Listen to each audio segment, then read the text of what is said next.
We are out here just trying to make it one day at a time, guys. One day at a time, every day.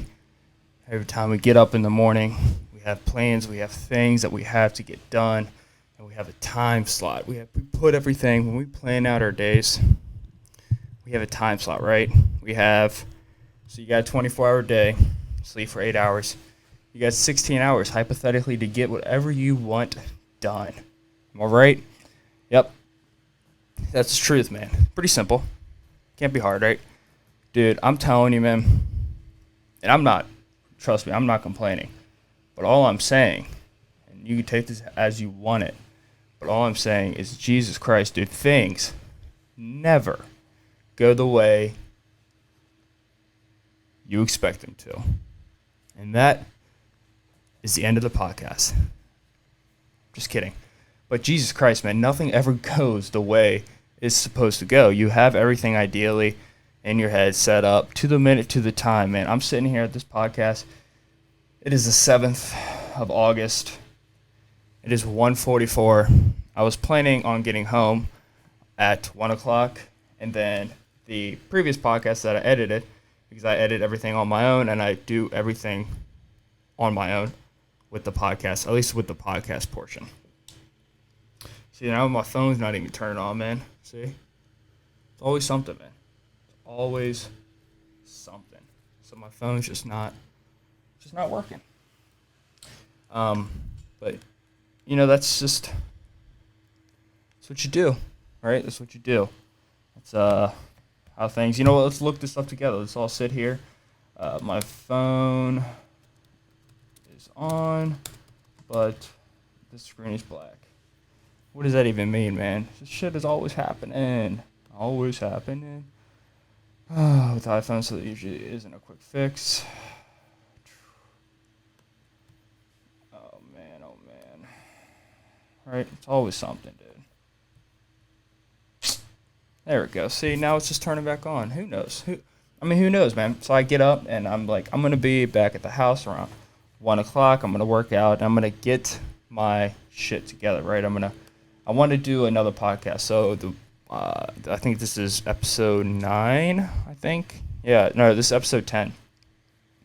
And this one's going to be more, hopefully, a lighthearted one, I think. I don't know. It could go anywhere.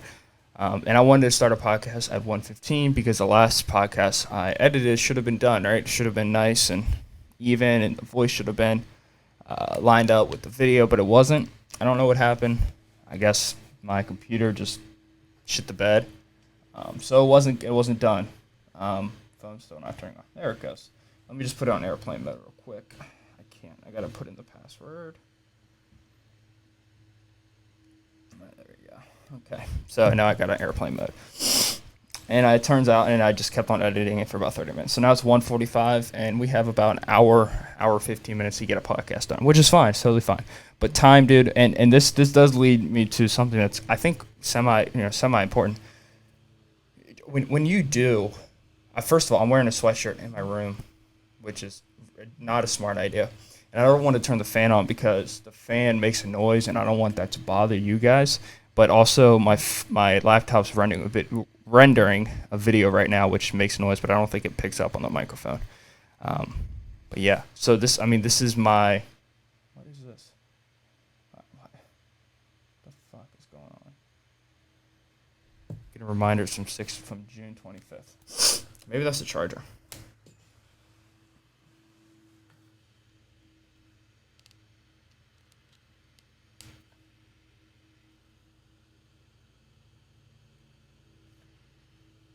I'm getting messages coming in from 2 years ago. So. All right, phone's blowing up. Aliens are coming down. They're attacking us. They're about to kill us all. But yeah, so I don't know. I want to get dude, this, I don't know. It's so neat. Like, people have been listening to my podcast, and I keep on getting the response, and I guess I don't really realize it, but I'm in the corner of my fucking bedroom, dude.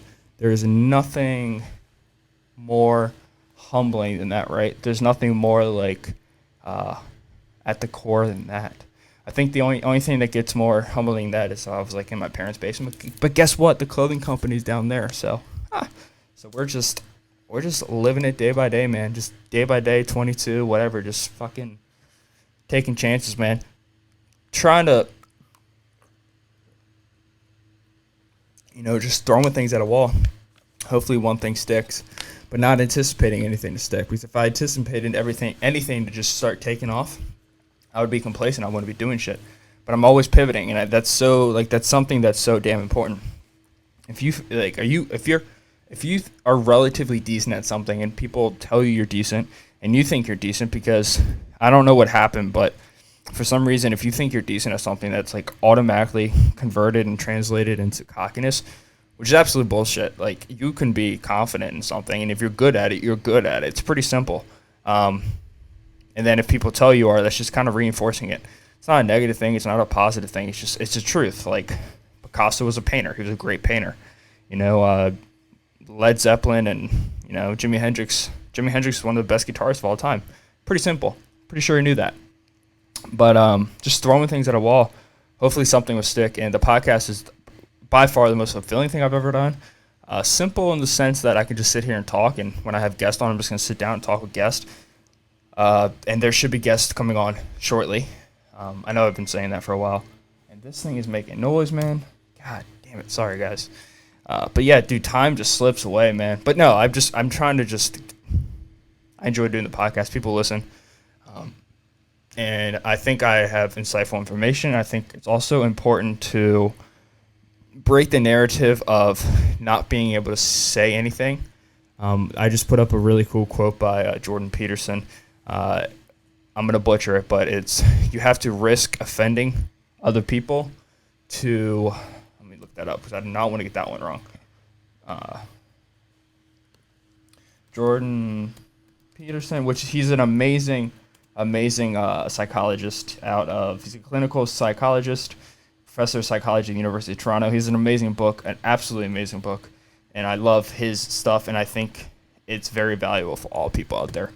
He always gets hate for being sexist, but if you actually read his information, which is what I'm trying to say here, is that people don't do that, but if you actually read his information, you come to find out that he is not sexist, and he's just he's trying to put information out there that helps people, and actually teaches people the right tactics in the world and how to be a stronger man and woman. But here we go. In order to think, you have to risk being offensive, and it's true. Like, at the core of that, it's really true.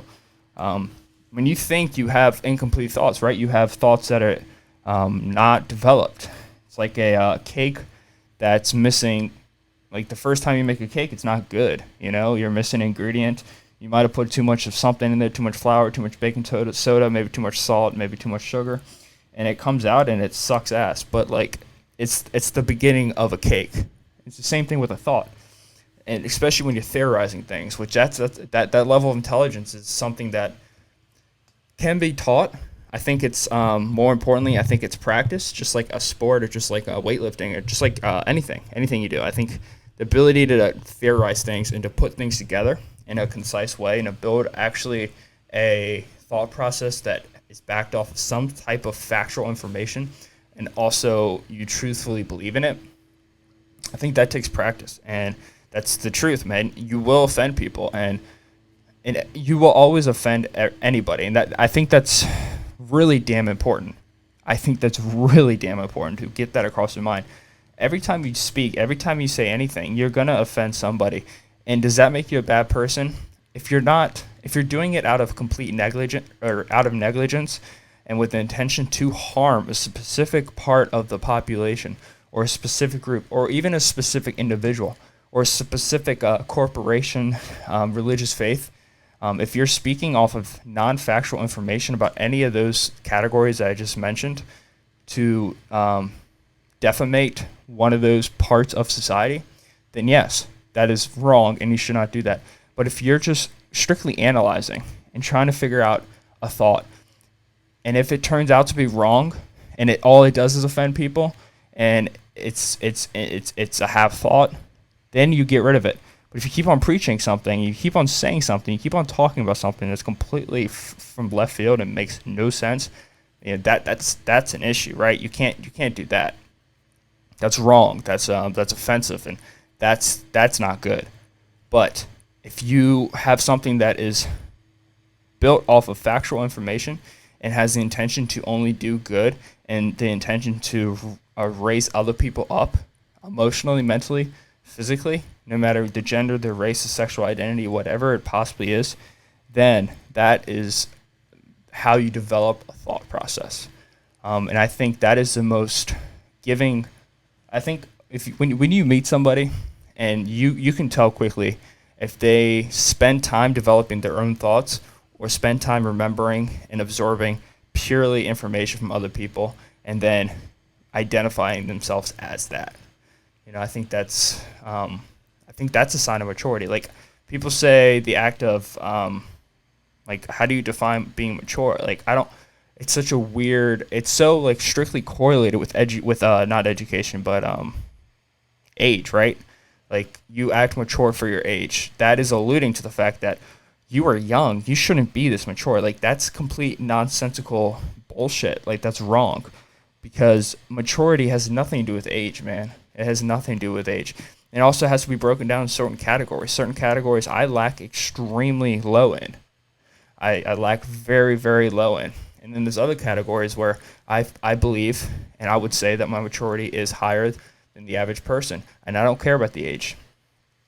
And it's almost doing a dishonor to somebody who worked their ass off to develop very structured thoughts and to spend the whole life not offending people with intentionally, but also developing the ability to just strictly apologize when you do offend somebody. And that, that's important too. Like, when do you apologize? That's a sign of maturity. Developing thought processes that are your own. That's a sign of maturity. Being able to explain yourself after you said something is a sign of maturity. Being able to listen to somebody, everybody, no matter what they are, no matter what walk of earth they come from, even if you don't like their political views or you don't like their, whatever the views are, trying to understand them. I mean, that is a key sign of psychology. Like, I saw a quote and it was like, you at least recognize psychology when you hear something from somebody that is wrong and they said it with intention to offend somebody, but instead of saying that they are a bad person, you say that thought was wrong and you try to understand why and where they came from. Where do they come from? I mean, you see it all the time where people life's fucking hard. Life for me has not been that hard, and I'm lucky and I'm blessed for that. And I have experienced a lot of things, but not nearly as many, more. I haven't had a lot of curveballs thrown my way yet. And there's time for that, and I understand that. But what I am saying is that some people, the way they come off is not actually who they are at the core, but it's what they experience. Some people are just an accumulation of all of their experiences and things that they were taught behaviorally throughout their life. And they just are like the tip of the needle, the tip of the needle or the tip of the iceberg.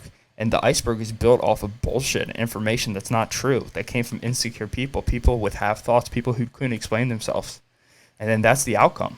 So being able to understand when somebody says something that's wrong and maybe offends you, maybe offends the person next to you, instead of absolutely just crossing them off, saying that person's a piece of shit, instead of doing that, instead of outcrying and calling for help and saying you offended me, maybe you could try to understand where they're coming from. You don't have to like the person. I'm not saying that at all. But what I am saying is that I think that if you do want to be a person who is respected, and you do want to be a person that can engage in conversation with all people across the world from all different backgrounds, I think that's important. To treat people like a human and not treat them with the person they are. And I say this all the time to friends and family, people really close to me. And I had to remind myself that sometimes.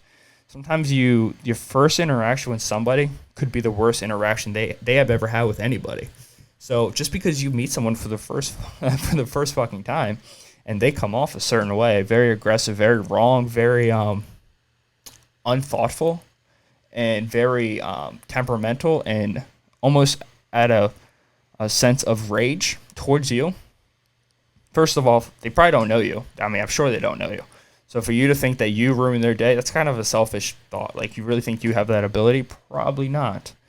Also, they could have potentially just went through a life-changing event 10 minutes before that, an hour before that, a day before that, a year before that. Who knows? I mean, you just don't know people, their present state. And it's completely, I think it's wrong and I think it's unethical to assume that everybody, after one impression, just write them off.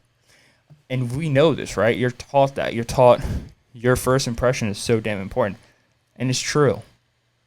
But that does not mean if somebody has a bad first impression. I think that's the act of, that's intelligence, to be able to listen to things like that and understand them at a face value, but also dig deeper. If someone tells me that right now, your first impression is so true. I mean, your first impression is the most important impression. It determines the job you get, whatever it is, fill in the blank with the nonsensical, or not nonsensical, but the hoorah motivational bullshit. Like, if someone tells me your first impression is usually the most important impression that you're going to give to somebody, I got to think about that. Okay, yes, that's true, right? And this is what I do. And I think this is really important. Actually, I know this is really important. Okay, yes, I get it, right? That makes sense, because if I'm meeting someone the first time, they could be my future employer, or maybe I run into them again in a couple months, or maybe they have a mutual friend that I'm best friends with. We just never met. So I don't want to come off rude, right? But also, let's flip that onto me. Now, I'm going to follow that rule. At least I'm going to try my best ability to. 90% of the time, I'll do it. 10% of the times I might fail. Within that 10%, those 9% of the people of that 10% could have been the most important interaction I ever had in my life. I lost them. But I have to fully understand that first off. So once you check that off the box, then you can flip it upside down and be like, oh, well, what about the people who don't understand it? Which I think could be the far majority. What if they don't understand it? Do I write them off, or do I try to understand them? Now, why would I want to try to understand it? If you did me wrong the first time, then, F you, right? That's usually the thought process. You hear that a lot.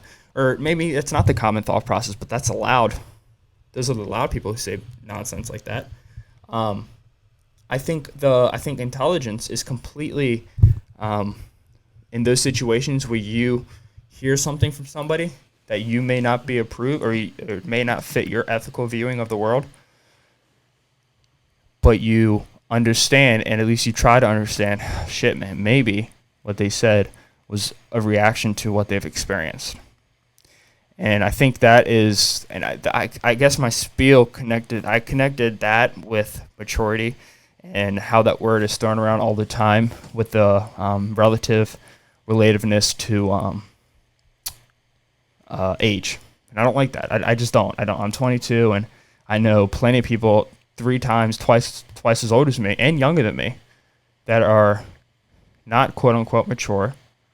And I know people that are super young that are quote unquote mature, and you kind of write them off. And it's the same bullshit where you hear adults and I truly do not believe in this.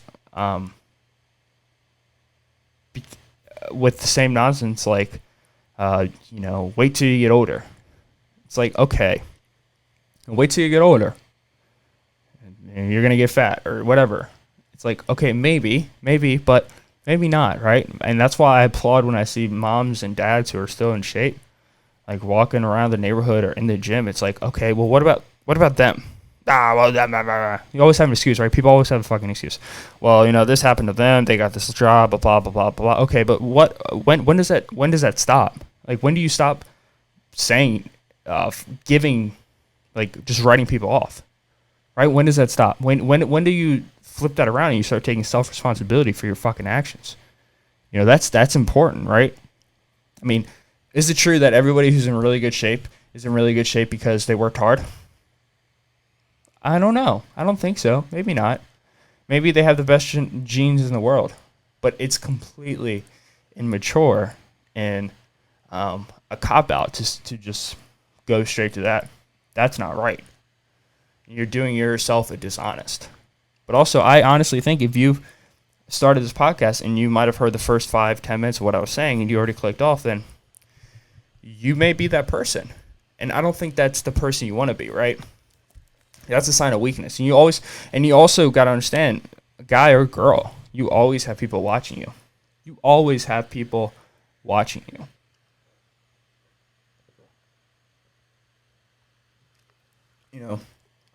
And I think that's for somebody who's really depressed, and for somebody who's really depressed about the life and everything's just gone down the shitter.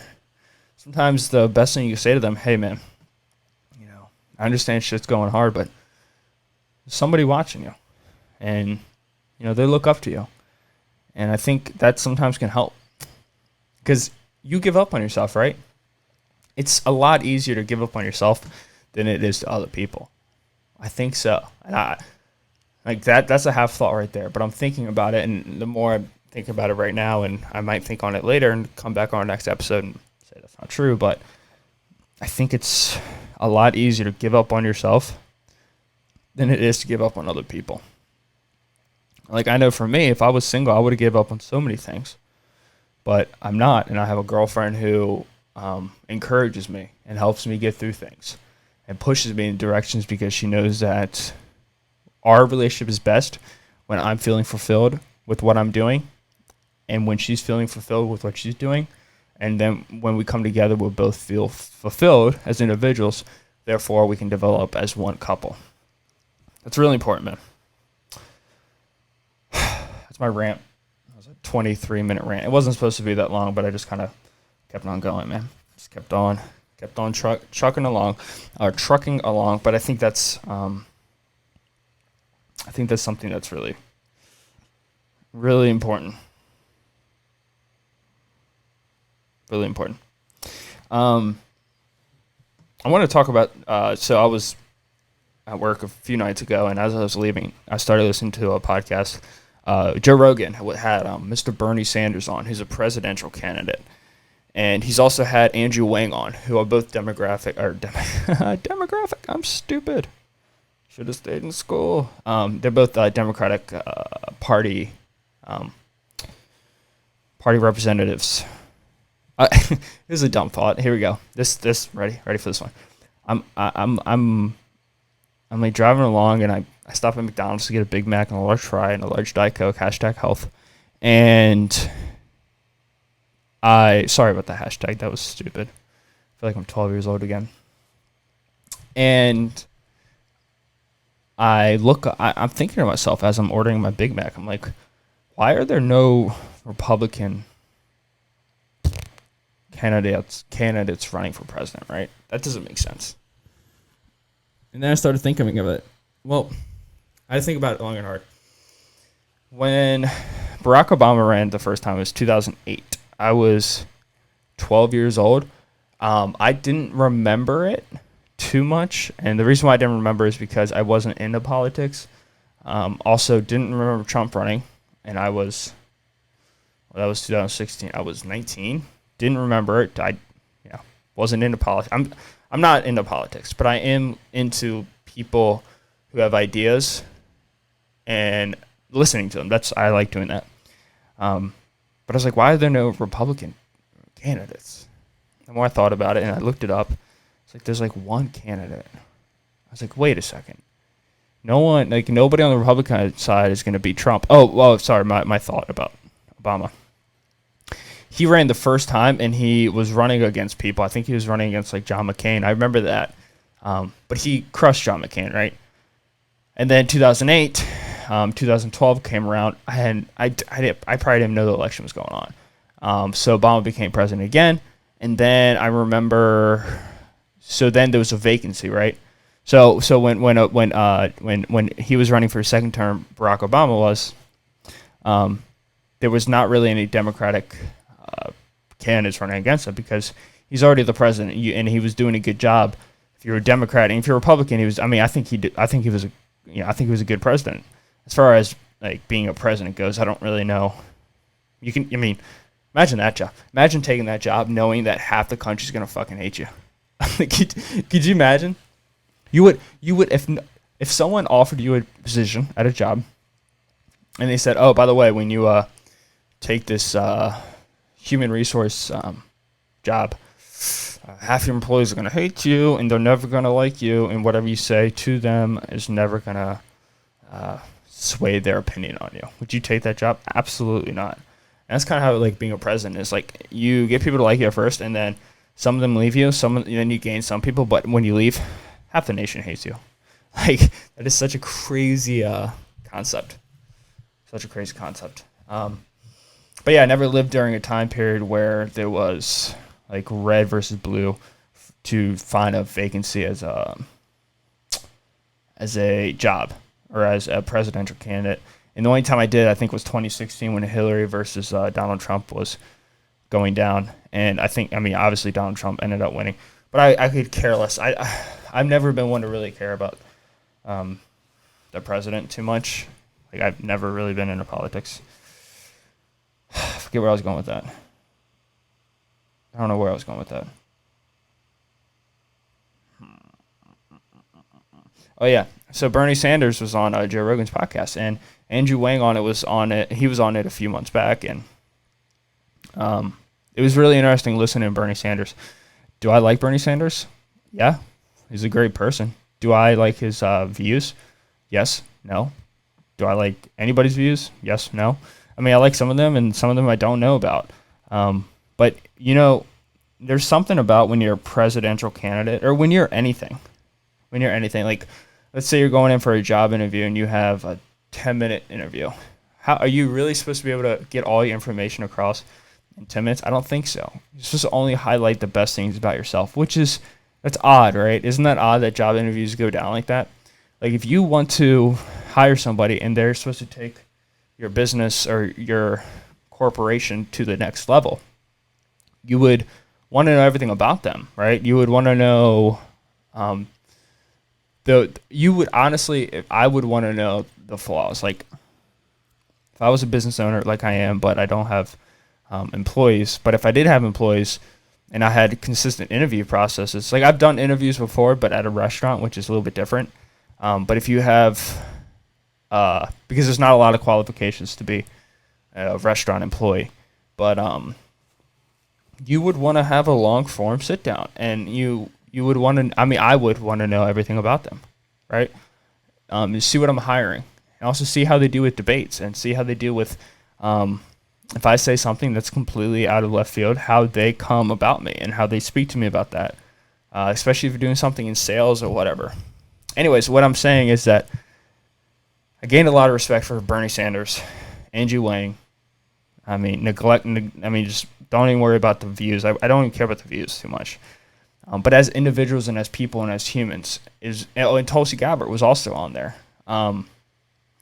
Just a long form, 1 hour. I think Andrew Yang was a little bit longer. I think it was like 2 hours. Tulsi Gabbard she was on it twice. She was on it for a few hours. I think she was also on The Breakfast Club. I think maybe Emily Warren was. I'm not too sure. I don't know. But it was really interesting to listen to him speak on his views for a long time. And it's like the way these presidents get into office is just by being as loud and as aggressive as it can with points, with topics. And that always is how that's how you've always won. The quiet president never won. People like reaction. People like noise. Like, if I hear a big bang, I'm going to turn my head, But if I hear, I can still hear, a few mice, I may not look, But if I hear a big bang, I'm always going to look. And that's how humans are. That's how we react. And it's very biological. It means possibly danger. But if we like what we see, then it's got our attention. And then once you have your attention, you can sell whatever if you're a company. Or you can speak if you're a professor, or if you're a presidential candidate, you can get a vote if you're a presidential candidate, or anything that requires a voting process to achieve a position at an occupation. And so it was really nice to just see these president candidates go on there and just talk for hours, or sometimes just an hour, and explain themselves. And you could definitely tell sometimes, these people aren't scientists, right? I wouldn't expect them to, if Bernie talks about climate change, I wouldn't expect him to give me the science behind it. But I do like the idea that he has scientists that he works with. And you also got to understand, the numbers that they get, there's a range of numbers that they get. And they've used whatever extreme side that fits to their idea. Because it's still factual information. It's just a factual information. It's like a gap, and they choose which boundary that fits with their with one of their viewpoints that they're running on to become president. But it's strange because I think a lot of people, and even in day-to-day life, people always have this fear that if they have to dig deep on everything, I call them like three question people. Like people who have a viewpoint, you ask them one question, they might answer the second question, they're starting to get uncomfortable. By the third question, it's done, over. They don't know what the hell they're talking about. And a lot of these presidential candidates are, and they get scared that if you like find their, and this is for everybody. I mean, every person that you might meet throughout the day. If you run into somebody and you ask them a question, they don't have an immediate answer, they might make up something. And I think it's so easy to have very adolescent thoughts, if you're lucky. Most of the time, infant thoughts have infancy thoughts, and then you can get really far with that, and that's the issue. That's the danger. So you can get really far with that, but they don't want to have their infancy thoughts to fall apart and to get poked at and stabbed at by the sword or whatever by someone questioning them. They don't want to be questioned, especially if they don't really know 100% about it. And I think that's why a lot of these presidential candidates don't do it. Also, I think they're also tied to TV stations and newspapers, and the way that these places and the way that news stations, it's sad. It's sad to see, and the way that newspapers and television stations get viewers is by being as repulsive as possible and just aggressive and having a very highly attractive words and show words and not having depth to their TV shows and depth to what they're saying. So they kind of develop a environment where you don't particularly win off of having thought out ideas, but you win by having surface level thoughts on ideas and using the best loud relative words to push those. And I think that's like a big issue. So many things are not thought out all the way. And it's a lot of times on the candidate, but if I'm a candidate and I have 8 things I'm running on, I want to push 8 things. But can I really know 8 things? Probably not. If I really took the time out of the day to learn those 8 things and have extreme knowledge on them, 2 or 3 things, right? That's why a lot of the times you see our presidents aren't always like super educated human beings when it comes to like whatever sciences, doctors, medicine, whatever it is. It's usually somebody who's really good in front of a camera, could speak really well, maybe not speak well, but at least get attention. And I think these candidates get scared to go on a long form talk, whether it be Joe Rogan or The Breakfast Club or whoever it is, because they don't want the nation to see that maybe they're not educated on their maybe not that they're not educated, but not that they don't want to be identified as the candidate who cannot have a full thought out conversation about their idea, which is understandable, right? But the more I think about it, the more I put thought into it, I was like, wait, but that's what you should want, right? We all like people who get up in life and they win, right? We like those people. But we really like the people who get up, win, succeed in life, fall back down, and do it again. Like, I've lost weight. I've known people who lost weight. They put it back on. Damn it. Why the fuck did I put it back on? Why'd you put it back on, man? And then they lose it again, and then they keep it off. Like, that's more powerful than someone who just lost it once, right? And I think that's really important, is that if you can see a candidate who has an idea, have it fall apart a little bit, but then you rebuild on it, right? It's got stabbed at a few times in the chest, one too many times, maybe in the leg. They're starting to get crippled. The idea's starting to get crippled, fall apart. There's bullet wounds in it. But if you can patch all that up, get out of the hospital, and have a more developed, stronger body or idea, then I think that's attractive. And also, I think having second thoughts about what you're thinking about or your fully equipped idea, people relate to that, because guess what? That's what everybody does, right? Sorry, I'm itching my leg. That's what people do. That's the real people. You don't have everything thought out, and then you want to learn it.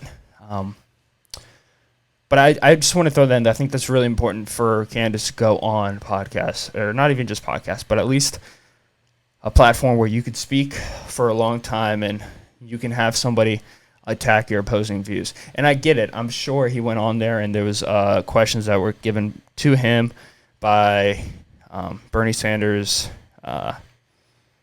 publicists and managers about what to say, what not to ask, or what to ask, what not to ask, when to stop going in on a subject. I'm sure there's people, maybe, I don't know. It is Joe Rogan, and normally he probably tells people, just get the fuck out. But it brought me to another thought I was having during it. I was thinking about, Bernie, he wants free college, right? Free public college for people. And he basically gives his plan. It's essentially to tax stock market sales, increase by like 1%, or like, I don't know, it'd be like a quarter, like a 0.5% for each dollar or something like that. And he says this would be a $2.2 trillion bill to make college free. How he does that, I'm not 100% sure, but he says that's the capital he would need. And then how do you make that back? Coming from Bernie, basically after he jumps around the fence a little bit, which I think people want to see. People want to see that, right? But I think it also makes Bernie be like, I can't be saying shit if I don't have a full answer, because then I'm hiding it, and that's not good either. People don't like that, because people have a really good ability to know when you're lying.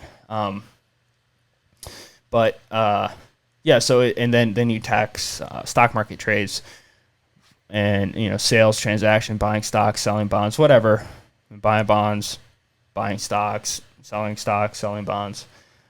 Each time the transaction happens, it's like a 0.25% to a 0.5%, quarter of a cent to a 0.5 cent of tax, right? Maybe higher than what it is before. I don't know, and he thinks that will accumulate $2.4 trillion within a 10-year plan or something like that, which is interesting, too, because it's like, well, in 4 years you may not be president, and the next president will just veto that, and then we'll just have another thing that's been wasted, right? That's usually how it works. Like, you have, like, this idea of every time a president runs, they're going to be there in office forever. It's like, no. 4 years, it's not going to be that way. 8 years, it won't be that way. In 9 years, it definitely won't be. It's really interesting, right? The more you think about the president, it's like a video game. It's like a different reality. Like, we all have our realities, and then the president, we look at what they're doing. It's like, oh, that's a different thing. What is that? But like, I just wanted to give like my idea on that, and the idea of making college free. And I get it. Like, I totally get it in the sense of. You should not have to pay an arm and leg to go to college, right?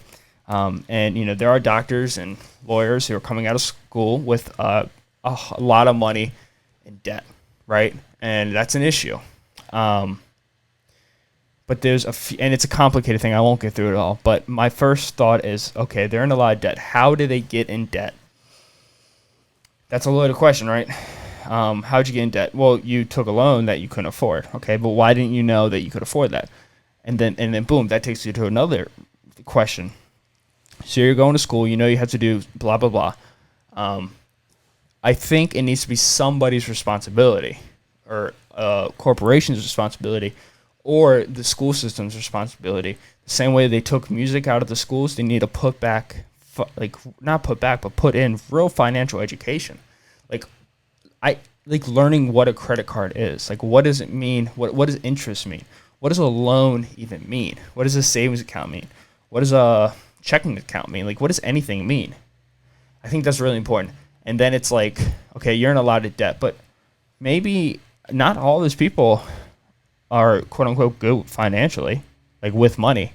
Maybe that debt is because they refused to pay back whatever. They just didn't do it. They thought it would go away. And that could be on them, but also, once again, that needs to be taught by somebody. And it's like, you make college free. I get it. I get it. And would I like to attend college just free? For me personally, no, I wouldn't. I had the opportunity to. My parents were going to pay for my college, and I did not want that. Why did I not want that? Because for me, I wanted a degree, and you can say what you want. This may be a character flaw that I suffer from. But I wanted to look back on my degree, and I wanted to know that I worked for it, and I paid for it, and I took the time out of my life, and I learned how to budget out a full-time job, and a degree. And that gives me a sense of pride.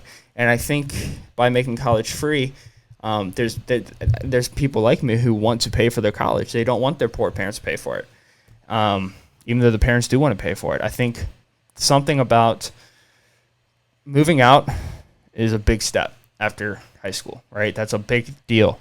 People don't know what to do. They move out away from the family, and they think they know what to do, and then you're 10 hours away, and you get homesick, right? You get sad. Or you get really excited, and you go crazy, and you get pregnant and get a tattoo, and you're fucked. That's a joke, but not really, because it happens. Or you start your life to obesity. That's a joke too, but not really, because that also happens. But that's a big step. That's a big life step. But, man, I'm sure, a lot of people probably didn't buy a car yet. So what if you made college the first big responsibility financially? And so in order to do that, you have to you got to deconstruct the way that loans are given out. It's completely wrong that, look, I'm paying my way through college. There is, when I log into my my school database, there's a loan given right there, a $7,000 loan right there from the state of Maryland. Where'd it come from? I'm sure taxpayers' money. It says, do you want to accept it? And it automatically checks the box. And I'm just telling you, this is just my truth. And it's actually, it's $6,500. And I'm not taking shots at any university I go to, anything, or anybody. This is just the truth. And it's a little weird, right? And so they put it right next to where my scholarships are, and I do have scholarships. And it says, accept now, $7,000 loan. Most people would see that. And since it's already checked off, you might be accepting your scholarships, but you might accidentally accept that. And then the next page, after you click OK, because I accidentally did click it. And then it says, are you sure you want to confirm all these? If I am at college and I need money, and I see that within all my within my box to accept and not accept, so decline or accept or decline loans, student scholarships, within the same box, the same subject heading, there's also a loan there. And I may not even know what a loan is, but all I see is it giving me money the same way that a scholarship is. I'm probably going to click it. And then boom, I just got myself $7,000 in debt, right? Because that's what a loan is. They're giving you money. Hopefully you can give money back. Hopefully your long-term investment pays off, because that's what education, that's what college is. It's a long-term investment. For me, it's a long-term investment for my brain, to keep my brain healthy and to keep educating myself and become a more well-rounded person. Not a financial investment, which is kind of strange in my case, but I'm not using college to get a job. But I think that just, it's a real situation. In order to get a loan, it shouldn't be as easy as it is. And you can argue with me, and I will accept the viewpoints because it makes sense. The argument is, well, no, it should be. You should be able to accept a loan easily. Yes. But what if you're not educated? You don't even know what a loan is. You've never even heard of a loan. And then you are starting off on the wrong foot. Then you may not be working through college. And all I'm saying is I do think college should be free, and I think it's a good idea. I think it's a good idea. But I think it also can make people just not value college nearly as much. And I get it, because everyone should have the opportunity for a higher education. But maybe it's a higher education because it's not free to get into. Maybe that's it. Maybe there is something about having a barrier, financial barrier, to get into a university, that makes it a higher education. And is that wrong? Is that right? I think that's wrong. I really do. I don't think colleges should be as expensive as they are. There's absolutely no way. And I think what's happening is you see a lot of colleges increasing their price because their enrollment rate is going down. Did you know that, let me get this right, Ivy League schools are not the top schools in the country? And you can debate on that, but the Ivy League schools, all that means is schools in the Northeast. And I'll pull it up for you right now for you. That's all it means. But they have this idea that they're the most they're the top schools in the whole world, in the whole country. What about Stanford? What about Cal Berkeley? What are those schools, right? Are those schools, are they bad? Well, they're not Ivy League schools, but they're still great schools. There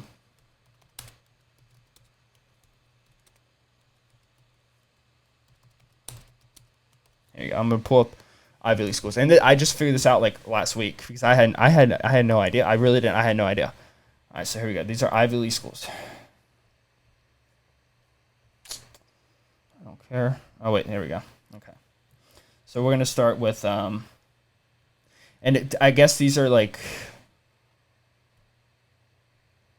Ivy schools on the but this just goes to show you how you have this idea that these are the best schools, and they are great schools, but are they really the best? And should they actually be as expensive as they are? I would argue not. I would also argue that you can get an associate's degree in something and become just as successful as somebody who gets a master's degree. But you're not taught that. You're taught that these degrees get you an education. That's completely wrong, false, not true at all. I can go to an Ivy League school with my work ethic 2 years ago. If I got in, which I wouldn't, but if I did, I wouldn't have succeeded because I wouldn't have wanted to be in there. I also can't get in the Ivy League school. My GPA would never let me, But if I'm in a community college, which I've spent 3 years at one community college, 2 semesters at Towson, I shouldn't say the name, won't take that out. But yeah, 2 semesters at Towson University. But I work my ass off, and then I continue to work when I'm out of school and during school, and I'm learning how to work. It could equate. It might equate, and I might actually go above. But that's the mind state. These things aren't gods. They aren't anything special. A college is just an accumulation of people. Just like the government. The government's not a thing. The government is an imagination where it's a group of people, right? That's what Ivy League schools are.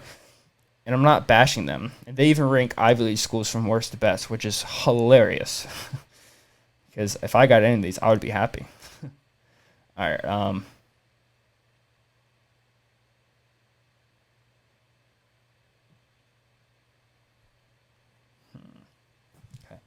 So there's Ivy League schools, basically a group of schools on the east, northeast, the oldest schools in the country. So here you go. We got Brown University in Rhode Island, Providence, Rhode Island.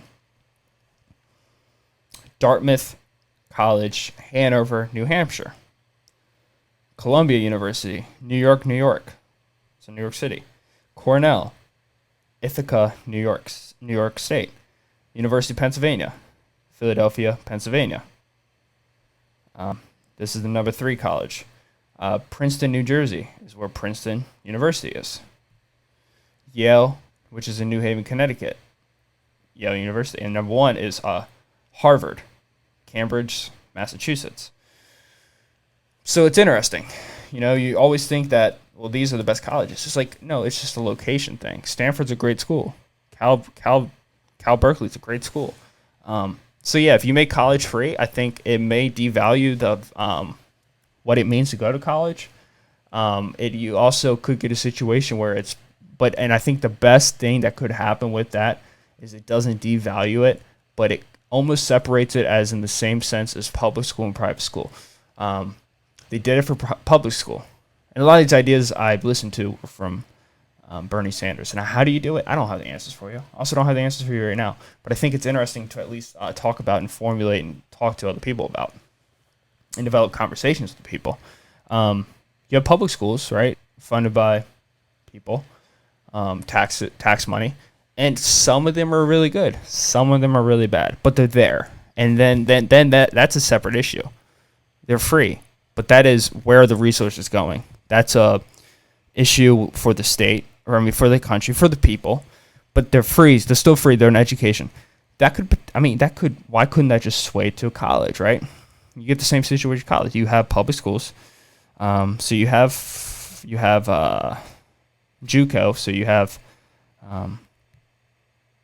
Jesus Christ, I'm having a brain block. Colleges, community colleges, right? The education is apparently not as good as the 4-year schools, but there's still good education. But what if you just turned all those into public universities?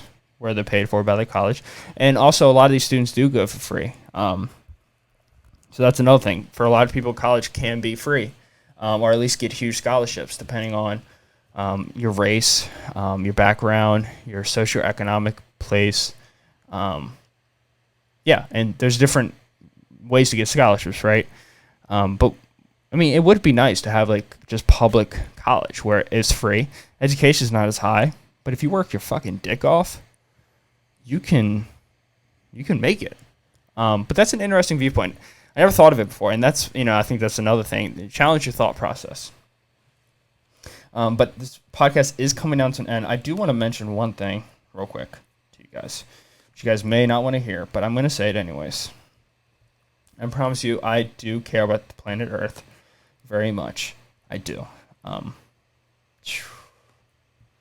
Also, I think it's important. I like paying for college also because I can work through college, and it teaches me how to balance things better, and it teaches me how to be less impulsive with my money financially, because I've been making decent amount of money since I was 15 years old. So I've always spent money, but I've never really balanced out a paycheck because I've lived with my parents for so long.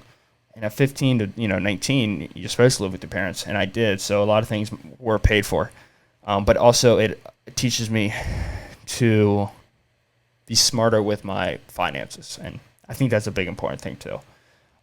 Remember, all these are just my viewpoints too.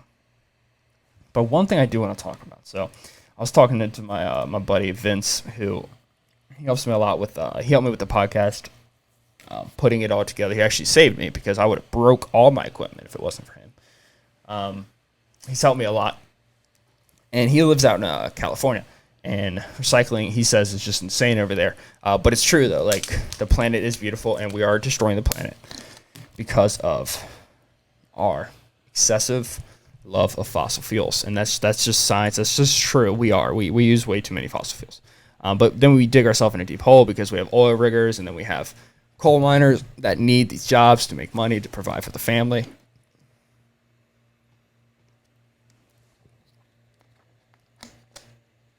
But I do agree that it is important to make baby steps. And I do believe it's important to do things, make small changes. And I do also believe that small changes do eventually turn out to be huge changes. But there's this coffee shop I go to near my house, and I get there, I get coffee. First off, they offer straws, but they don't put it out there, so they put out paper straws, which at first I hated. I still am not a fan of, but this is a first world issue, so this is why I'm slowly trying to get over my first world issue. Because they shrivel up in your mouth, and you can like taste the string of the paper falling apart in your mouth, and it can get a little weird. The flavor gets a little strange. It starts blending in with your coffee or whatever your beverage is. It's good. It's fine if it's a cold drink, but like if it's a hot drink, it can get a little weird. So that's an issue, right? But I've slowly gotten over that.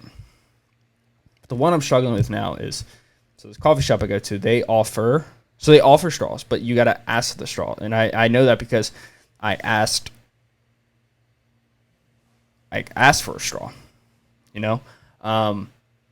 and they like pulled it out behind the counter, like in a safe with a fucking lock code on it. I'm just kidding. They did not do that, but it seems like they did because it seems so, like, how dare you? Like, I felt really just for asking for a straw. And I ended up just not taking it because like she clearly thought I was a turtle killer and hated the earth because I asked for a plastic utensil to get my drink from the container into my mouth, which don't think that makes me a bad person, but to her it did, and I didn't want to offend her.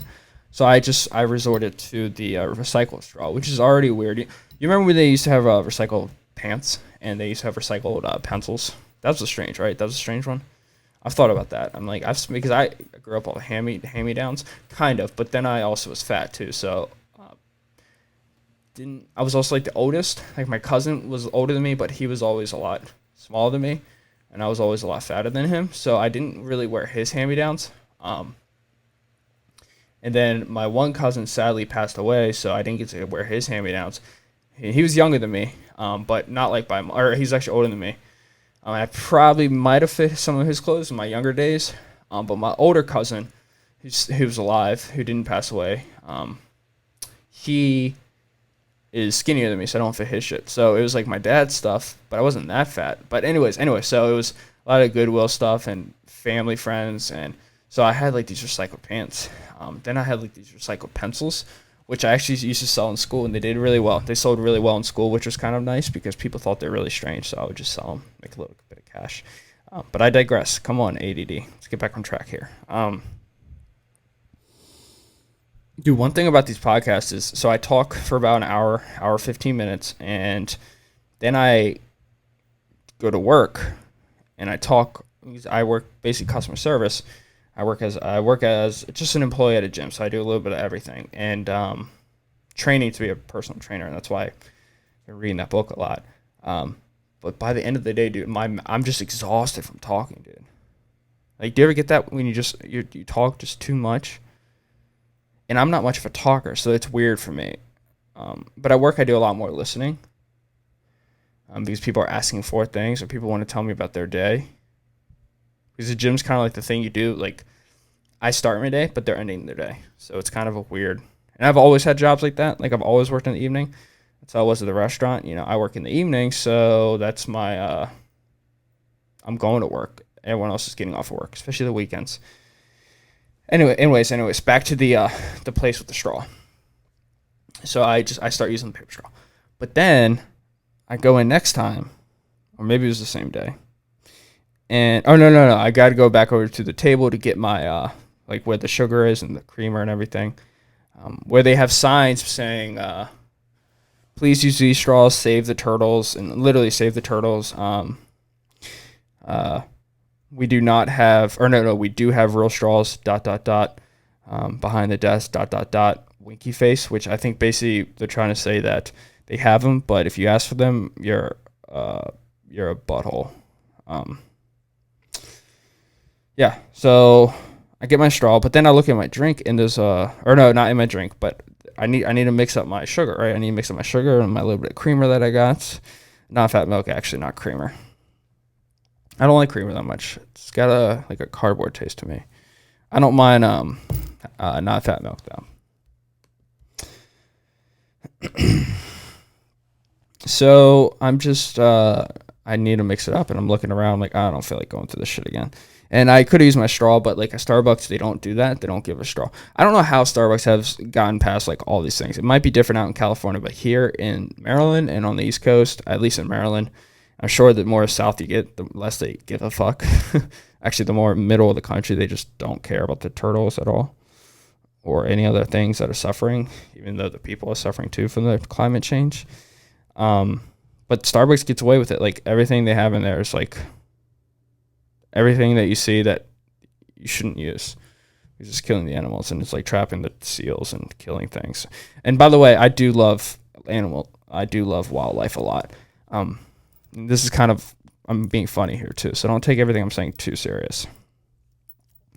But god damn it, get to the point, man. It's like 5 minutes into it. Hopefully you guys are not watching anymore, because this is embarrassing to end a podcast, which I think has been a good podcast, but maybe it hasn't been. But I think it has been. Very excited to have guests on and just go back and forth and talk to them. But yeah, so I go to grab something to mix up my drink, and I grab a noodle. Like a long linguine noodle. Start mixing up my drink, and then I notice I take it out and I, just like put it in my mouth, and I go, and I drag all the coffee off so I can have a taste of it, and I'm gonna throw it away. But by the time I was done mixing it, it cooked my noodle. Literally cooked my noodle. I had a floppy noodle. It wasn't a hard erect noodle anymore. It was a floppy, moist, cooked noodle. And at that point, I was like, okay, this is outrageous, man. This is crazy, dude. I can't even like mix my drink. I have to use a freaking noodle. But that's my spiel there. I know it's stupid, but it's just funny because Vince is like, he's like, they just give you paper straws. And I think they do. Like, I went to Myrtle Beach, I went to Rehoboth, which is in Delaware, which is like a vacation spot. Obviously, Delaware is pretty much just beaches and where people on the sex register go, and old people. And there's a big prison there. If you're from Delaware, I hope I didn't offend you, but that's what it seems like, at least to me. Just like Texas seems to me just like a bunch of cowboys, even though that's not true. And California just seems to me with like a bunch of skinny dudes with calf implants who wear eyeliner and girls who just have fake tits and a fake ass and fake lips that make them look like a duck. And then New York City just makes me think of a lot of cocaine. New York City makes me think of a lot of like Xanax and Adderall. Miami, which is funny because that's Florida, just makes me think of like prescription drugs, cocaine, and a lot of sex. And like a weird acceptance to like STDs, which I think STDs should, that's actually an interesting topic. I was talking to my girlfriend about that. I don't have any. She doesn't either. But it's interesting. Having STDs is like, if you tell someone you have STDs, it's like you're a dirty person, right? Which is so weird. I mean, they shouldn't be dirty, right? It's just a bacteria. And people have sex all the time. That's what humans do. We have sex. What's weirder is that we have sex not to produce kids, but only for pleasure. That's a weird one, right? That's strange. And birth control has affected that, and that's something I don't know enough about. Maybe I could talk to somebody about, or maybe I'm just going to irresponsibly talk about it. That's most likely the option. But, yeah, it's like you have an STD. That's not, like, that's such a weird idea that if you have an STD, you're a dirty person. It's like, no, your partner probably has been with somebody. It's strange if they don't tell you about it. But at the same time, it's like because they feel shameful about it. It's wrong. It's selfish. They should have told you, but it's a lot of shame that is carried with having an STD, which is crazy, man, because it's just a bacterial infection, right? And most of the time you can get rid of it, right? It's just, I don't know. I've never understood that.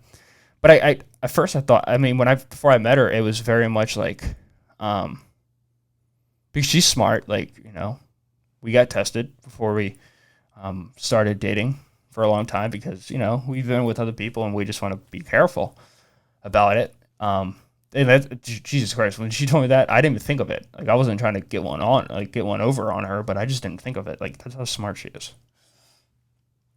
But it doesn't make you a nasty person. It's like you've had other partners.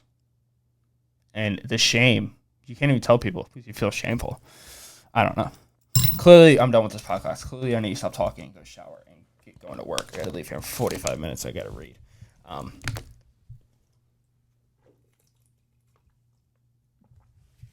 But I finished up my 16.9 ounces of water.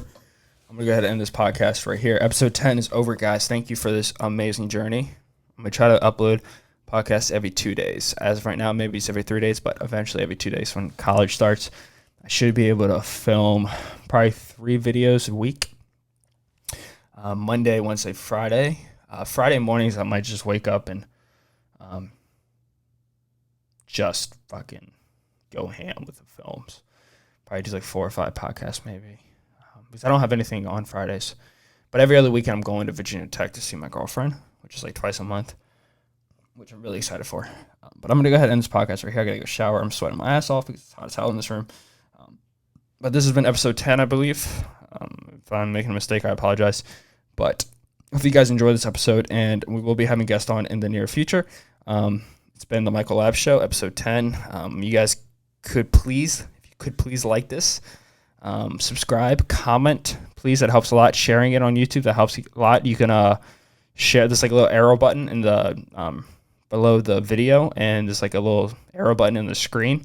Also, if you just take your clicker or your finger and you click the screen, you click my face right now if you're watching this on YouTube, a little arrow button, you can share it on Facebook, Twitter, and whatever you want, which helps me a lot. Just make sure you turn off your privacy settings to share so you can see it publicly. Also, if you're listening on a major audio platform, whether it be Apple or Spotify, SoundCloud, please give it a rating there, however that process works on that platform. This has been episode 10, guys. A lot of work goes into these, and I appreciate everyone who's been showing love and understanding what I'm trying to do here. Thank you so much, guys. Have yourself a beautiful, beautiful day and a great, great week. Thank you. Peace out. Have a good one.